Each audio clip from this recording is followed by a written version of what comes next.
ఇదేంది ఇదేంది ఇదే ఇదేందా ఇదే ఇది నేను చూడలే. ரொம்ப கஷ்டம் ப்ரோ, ரொம்ப కష్టం bro. Virat Kohli RCB central contract వద్దనేసాడా? అంటే ఇంక ఐపీఎల్ ఆడ్డా? షాక్ లో ఉన్నా. టెస్ట్ మ్యాచ్లు మానేసి T20 మానేసి ఓడిఐ ఎంతకాలం ఆడతాడో తెలియదు. ఇప్పుడు ఐపీఎల్ కూడా ఆడ్డా? ఇంకా కనిపించడా? ఏం జరుగుతోంది ఇక్కడ? దీని క్లారిటీ, కొంచెం క్లారిటీ సంపాదించా ఏంటో చెప్తా. దీంతో పాటు India Australia women's world cup లో మ్యాచ్ 661 రన్స్ వేసుకోవడం ఆస్ట్రేలియా గెలిచారు. దాని గురించి లైట్ గా మాట్లాడదాం. ఇండియా వెస్టిండీస్ టెస్ట్ మ్యాచ్ లో కుల్దీప్ యాదవ్ 5 వికెట్ హాల్. అలాగే ఇది డే 4 దాకా వెళ్తోంది, 5 దాకా వెళ్లే అవకాశం ఉందా? దాని గురించి లైట్ గా మాట్లాడుకుందాం. ఇంట్రెస్టింగ్ టాపిక్స్ మన దగ్గర. ఎక్కువ ఆలస్యం చేయకుండా let's get started. Welcome to some tales. నా పేరు Kaushik and hot topic right now internet లో ఇదే. విరాట్ కోహ్లీ ఆర్సీబీతో కచ్చి అని చెప్పేశాడు అని చెప్పేసి ఇంటర్నెట్ లో రకరకాల పుకార్లు నడుస్తున్నాయి. అంటే కాంట్రాక్ట్ నేను మళ్ళీ మీతో రెన్యూ చెయ్యను అని చెప్పేశాడు అని చెప్పేసి వార్తలు వస్తున్నాయి.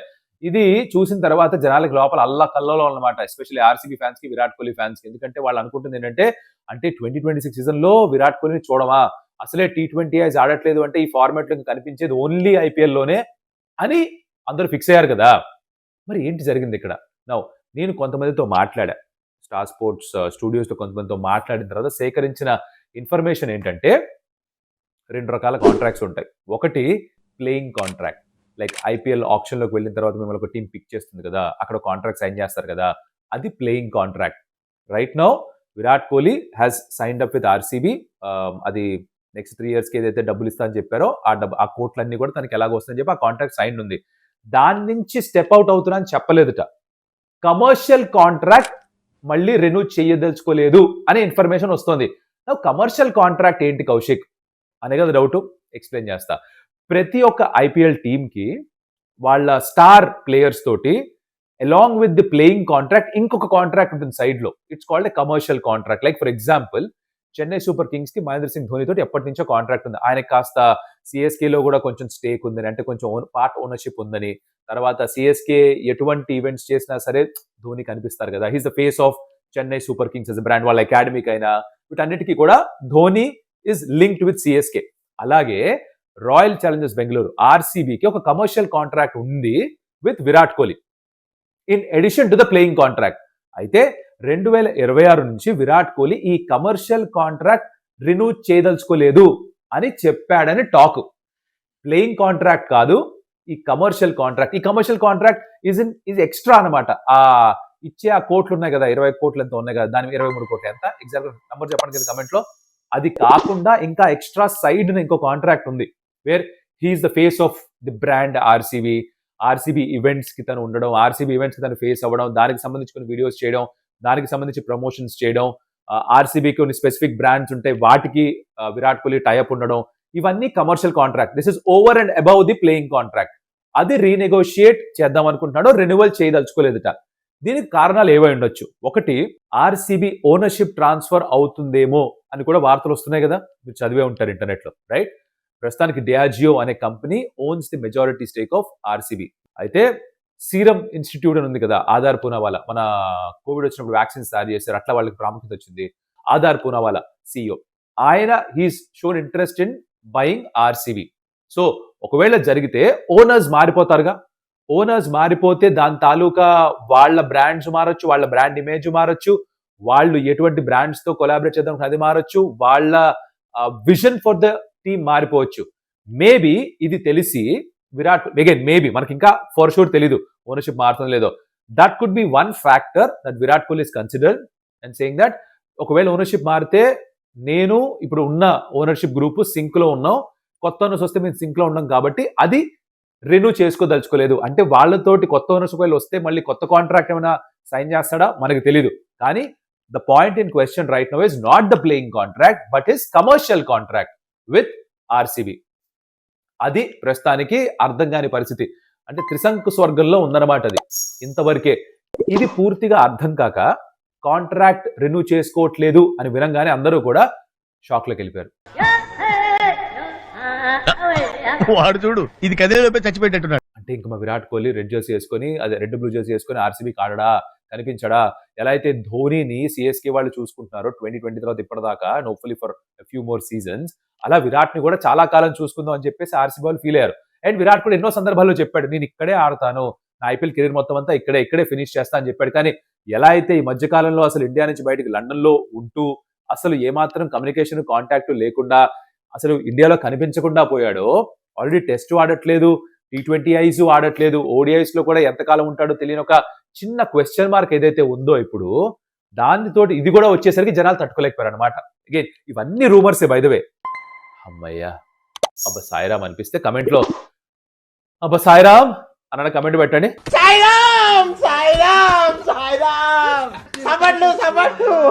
టెన్షన్ పడకండి, విరాట్ ఆడతాడనే ఎక్స్పెక్ట్ చేస్తున్నారు అందరూ కూడా. తనేమి చెప్పలేదు, చెప్తే మొదట ఫ్యాన్స్ కి చెప్తాడు. Obviously is not going away from the game at this point of time. But ఎంతకాలం ఆడతాడు ఏంటో తెలియదు. బికాజ్ గుర్తుంది ఒక ఇంటర్వ్యూలో చెప్పాడు, when I step away from the game నన్ను చూడరు కొంతకాలం వరకు అని చెప్పాడు. అది నిజంగా ఎప్పుడు జరుగుతుందో మనకు తెలియదు. ఆ ఛాయలు కనిపిస్తున్నాయి, బికాజ్ లండన్ వెళ్ళిపోయిన తర్వాత మనిషి ఎక్కువ కనిపించట్లేదు కదా. But he's made a promise saying that IPL ఆడినంత కాలం ఆర్సీబీకి ఆడతానని చెప్పాడు. కాబట్టి ఆ మాట ప్రస్తుతానికి నమ్మి ఫ్యాన్స్ అలానే వెయిట్ చేస్తూ ఉండాలి. This what I would say. అనవసరంగా ఈ రూమర్ చూసి కంగారు అడిపి బీబీ పెంచేసుకోకండి, అవసరం లేదు. కమర్షియల్ కాంట్రాక్ట్ ఇది వేరే, ప్లేయింగ్ కాంట్రాక్ట్ అది వేరే. Okay, done. నెక్స్ట్ టాపిక్ ఏదైతే ఉందో అది India Australia women's world cup match. విశాఖపట్నంలో 661 రన్స్ స్కోర్ అయ్యాయి. అండ్ ఎవరు కూడా ఆస్ట్రేలియా పైన 300 కంటే ఎక్కువ స్కోర్ చేసింది లేదు ఉమెన్స్ వరల్డ్ కప్ లో. అండ్ ఏ టీము కూడా ఉమెన్స్ ఓడిఐస్ లో సక్సెస్ఫుల్ గా 330 చేజ్ చేసింది లేదు. రెండు జరిగాయి. అండ్ ఇండియా ఓడిపోయారు అన్ఫార్చునేట్లీ. సౌత్ ఆఫ్రికాతో కూడా ఓడిపోయారు, ఇప్పుడు ఆస్ట్రేలియాతో కూడా ఓడిపోయారు. ఇట్స్ క్లోజ్ గేమ్, బాగానే ఫైట్ చేశారు, బాగానే they were there in the game for most periods. But చిన్న చిన్న ప్రాబ్లమ్స్ ఉన్నాయి.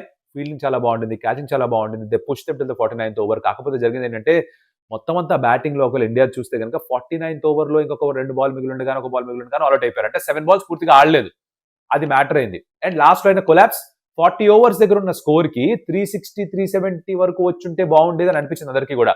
బట్ బ్యాటర్స్ టక్ టక్ టక్ అని అవుట్ అయిపోవడంతో 330 మాత్రమే స్కోర్ చేయడం. ఇప్పుడు మీకు తెలిసే విషయం, 330కిను 360 370కి చాలా తేడా ఉంది. సైకలాజికలీ మానసికంగా ఒత్తిడి ఎక్కువ ఉంటుంది. అదే ఉండుంటే ఆస్ట్రేలియా అప్రోచ్ చేసే విధానం వేరేగా ఉండేది. ఇంకా షార్ట్స్ ఆడాలి అని చెప్పి అక్కడ పొరపాట్లు చేసే అవకాశాలు ఎక్కువ ఉండేవి. 330 అరే, అండ్ పైగా బౌలర్స్ పుల్ బ్యాక్ చేశారు. So they ended the first innings on a high. Momentum వాళ్ళ వైపు ఉండింది, అది కంటిన్యూ అయింది త్రూ అవుట్ ది గేమ్. ఇండియాకి బ్యాటింగ్ బాగానే ఉంటుంది. స్మృతి మందన నుంచి 80 చూసాం, వెరీ గుడ్ నాక్ తన నుంచి. ప్రతిక రావల్ 75, తను చాలా బాగా ఆడింది. Cameos from Jemi and Richa Ghosh very good again. Harleen నుంచి చిన్న నాక్. బట్ ఆ కొలాప్స్ ఏదైతే జరిగిందో, ప్రతి మ్యాచ్ లో కొలాప్స్ అవుతుంది. టాప్ ఆర్డర్ కొలాప్స్ కావచ్చు, ఈ మ్యాచ్ లో మాట్లాడితే లోవర్ ఆర్డర్ కొలాప్స్ అవ్వచ్చు. అది ఆబ్వియస్లీ హర్ట్ చేసింది ఇండియాని. బౌలింగ్ ఎక్స్పోజ్ అయింది, 5 బౌలర్ థియరీ పనిచేయట్లేదు, ఇది క్లియర్ గా అర్థమైంది ఈ మ్యాచ్ లో కూడా. Shricharani was stand out bowler, 3 wicket haul తనకి. దీప్తి శర్మ కొద్ది గొప్ప బాగానే వేసిన 2 వికెట్స్ తనకి. బట్ మిగతా అందరూ ఎక్స్పెన్సివ్. స్నేహ రాణా కూడా expensive, she had an off day. Kranti Goud back to back games లో నౌ షీస్ ఎక్స్పెన్సివ్. అలాగే అమన్జోత్ కౌర్ కూడా చాలా ఎక్స్పెన్సివ్ గా ఉంటుంది. కెప్టెన్ కౌర్ కూడా ఒక ఓవర్ వేయడం 10 రన్స్. 5 బౌలర్స్ తోనే ఆడతామన్న ఈ ఫిలాసఫీ అయితే ఉందో అది వర్కౌట్ కావట్లేదు. 330 కూడా వీళ్ళు డిఫెండ్ చేసుకోలేకపోయారు. సౌత్ ఆఫ్రికా కూడా ఈ 5 బౌలర్స్ ఉన్నప్పుడే టార్గెట్ చేసి కొట్టుబారేశారు. సో దాన్ని చేంజ్ చేయాలి. కానీ ఎలా చేస్తారు? చేంజ్ చేయాలంటే ఒక బ్యాటర్ ని డ్రాప్ చేయాలి. ఏ బ్యాటర్ ని డ్రాప్ చేస్తారు? ఇద్దరే ఉన్నారు ఆప్షన్లు, ఐదర్ హర్లిన్ డియోల్ ఆర్ జెమిమా రాడ్రిక్స్. ఎవరు డ్రాప్ చేస్తారు? It's a huge call. I don't know if they can make that, but అది ఉందన్నమాట. ఫర్ ఆస్ట్రేలియా వాళ్ళకి ఎవర్రా బాగా చేశారంటే యానిబల్ సదర్లాండ్ 5 వికెట్ హాల్ తీసుకుంది. ఫినామినల్ బౌలింగ్ తన నుంచి, చేంజ్ ఆఫ్ పేస్ చాలా బాగుంటుంది. ఎలిసా హెలీ 142 స్కోర్ చేసింది. నౌ 50 ఓవర్లు కీపింగ్ చేసి 140 స్కోర్ చేయాలంటే దానికి స్పెషల్ ఫిట్నెస్ కావాలి, స్పెషల్ డెడికేషన్ కావాలి, ఫోకస్ కావాలి. అవన్నీ తను చూపించింది. ఫినామినల్ ప్లేయర్, తెలిసిన విషయమే. తర్వాత మన ఎలిస్ పెరి లేడీ కూడా ఫస్ట్ 30 కొట్టేసి రిటైర్ అవుట్ అయ్యి వెనక్కి వెళ్ళిపోయి మళ్ళీ వెనక్కి వచ్చి లాస్ట్ 6 కొట్టి ఫినిష్ చేసి పారేసింది. That experience mattered at the end. And other 20-25 runs, you never know ఏం జరిగేది. బట్ ఎనీవేస్ ఇండియా అలాగా ఈ మ్యాచ్ కూడా ఓడిపోయారు. నా నెక్స్ట్ మ్యాచ్ 3-3 గెలవాలి. బికాజ్ ఏదన్నా ఒకటి ఓడిపోతే పొరపాటున తర్వాత నెట్ రన్ రేటు, వర్షం, వాళ్ళ రిజల్ట్, వీళ్ళ రిజల్ట్, ఇవన్నీ ఆలోచించాల్సి వస్తుంది. అది వద్దు అనుకుంటే కనుక నెక్స్ట్ ఇంగ్లాండ్తో గెలవాలి, న్యూజిలాండ్తో గెలవాలి, బంగ్లాదేశ్తో గెలవాలి. Simple equation. గుడ్డిలో మేలు ఏంటంటే ఈ 3 గెలిస్తే ఒకవేళ హైపోథెటికల్ గా ఇండియా 4th పొజిషన్ లో కాకుండా 2nd or 3rd పొజిషన్ లో ఫినిష్ అయ్యే ఛాన్స్ ఉంది. విచ్ మీన్స్ మనం హైపోథెటికలీ సెమీఫైనల్ లో ఆస్ట్రేలియాని అవాయిడ్ చేయొచ్చు. అంటే ఫైనల్లోకి వెళ్ళి ఆ రోజు ఇంకా బెటర్ గా ఆడితే ఇక్కడ క్లోజ్ గా వచ్చాం, అక్కడ ఇంకొక మెట్టు ముందరికి వెళ్తే గెలవచ్చేమో. నాకు తెలుసు వెంటనే కమెంట్లో పెడతారు, వరల్డ్ కప్ అంటే అందరినీ కొట్టాలరా, కొడితేనే వరల్డ్ కప్ అని. తెలుసు భయ్యా, మా బ్రో తెలుసు. I'm just saying that didn't నుంచి సిల్వర్ లైనింగ్ ఏంటి, గుడ్డులో మెల్ల ఏంటి, అది మాత్రమే చూస్తున్నా. ఆస్ట్రేలియాని కూడా ఓడించాలి, ఓడిస్తేనే మనం వరల్డ్ కప్ గెలిచేది. I agree completely. Hopefully they do that. చూద్దాం ఏం చేస్తారో. Next of course India West Indies test match ఏదైతే సాగుతుందో ఫాలో ఆన్ ఎన్ఫోర్స్ చేశారు. కుల్దీప్ యాదవ్ 5 వికెట్ హాల్ తీసుకున్నాడు. వాళ్ళ సెకండ్ నుంచి చాలా బాగా బ్యాటింగ్ చేయడం మొదలెట్టాడు. క్యాంబెల్ చాలా బాగా ఆడుతున్నాడు, 70 మీద అంతా బ్యాటింగ్ చేస్తున్నాడు. అంటే నేను మొత్తం డే అంతా చూడలేదు, డీటెయిల్ గా వెళ్ళను నేను, because I was trying to cover the India Australia women's world cup match. But Kuldeep Yadav 5 wicket hall. తను డెబ్యూ చేసినప్పటి నుంచి 84 టెస్ట్ మ్యాచ్ ఆడితే తను 15 మాత్రమే ఆడడం, అదే అరే రే అనిపిస్తుంది కదా. బట్ రవిచంద్రన్ అశ్విన్, జడేజా ఉన్నారు కాబట్టి పీక్ లో ఇంకెవరికి ఛాన్స్ దొరకలేదు. బయట దేశాలకు వెళ్ళినప్పుడు కూడా తను పిక్ చేయరు ఎక్కువగా. But whenever he gets a chance, he performs really well. 5 wicket haul తీసుకున్నాడు. పిచ్ స్లోగా ఉండింది, యాజ్ అ రిస్ట్ స్పిన్నర్ కష్టంగా ఉండింది. కొంచెం జిప్ ఆఫ్ ద పిచ్ అంటే పడి సుర్ అని వస్తుంది కదా, అది జరగట్లేదు. అది సంపాదించడానికి వాళ్ళే ఎక్కువ పేస్ ఆఫ్ పెట్టాలి బాల్ పైన, అది చేసే ప్రయత్నం చేశారు చెప్పాడు కుల్దీప్ యాదవ్. రెండో ఇన్నింగ్స్ లో బాగా ఆడుతున్నారు West Indies, which means that match 4th డేకి పుష్ అయింది. ఇది పొటెన్షియలీ 5th డే కూడా వెళ్ళొచ్చు. ఎప్పుడు తెలుసా, ఉన్న లీడ్ వాళ్ళు ఏదైతే ఉందో 150 చెరిపేసి దానిపైన వాళ్ళు లీడ్ తీసుకుంటే 150, తర్వాత ఇండియా మళ్ళీ బ్యాటింగ్ చేయడానికి వస్తే మేబీ సెకండ్ సెషన్ ఎండ్ లోనో, థర్డ్ సెషన్ బిగినింగ్ లోనో might be 5th day first session దాకా వెళ్ళొచ్చు మ్యాచ్. కొంతమంది ఏమో అంటే వివిఎస్ లక్ష్మణ్, రాహుల్ ద్రావిడ్ లాగా వాళ్ళు కూడా మొత్తం డే అంతా బ్యాటింగ్ చేసేసి ఇండియాకి పెద్ద టార్గెట్ ఇచ్చేస్తే, ఇలా ఆలోచించే వాళ్ళకి ఒకటే ప్రశ్న, ఏందిరా మీరు ఎట్టింత నెగిటివ్గా ఉన్నారు, ఇట్లా ఆలోచించండి మీరు. మన కొద్ది ఇవన్నీ కూడా న్యూజిలాండ్ జరిగిన షాక్, దాని నుంచి ఇంకా కోరుకులేదు 3-0 వద్దు. 4th డే అయిపోవాలి మ్యాచ్, వాళ్ళు ఆల్అౌట్ అయిపోయి 25-30 లీడ్ తీసుకొని ఇండియా కొట్టేస్తే 4th డే అయిపోవాలి. వీడియో నచ్చుంటే కనుక ఎక్కడైనా లైక్ చేయండి, comment about whatever you like, అమ్మయ్య అబ్బా సాయిరామ్ ఏదో ఒకటి ఫస్ట్ పాయింట్ గురించి. అలాగే share with your friends, and of course ఇప్పుడు సబ్స్క్రైబ్ చేసుకోకపోతే updates consider doing that. And membership start చేసాం, you want to support the channel, you can consider do that. Comment లో పిన్ చేసి పెడతాం description to join the membership, అలాగే description లో కూడా link ఉంటుంది. So help us, support us. మరొకటి మళ్ళీ కలుస్తాం, అప్పటిదాకా సెలవు. Adios Amigos.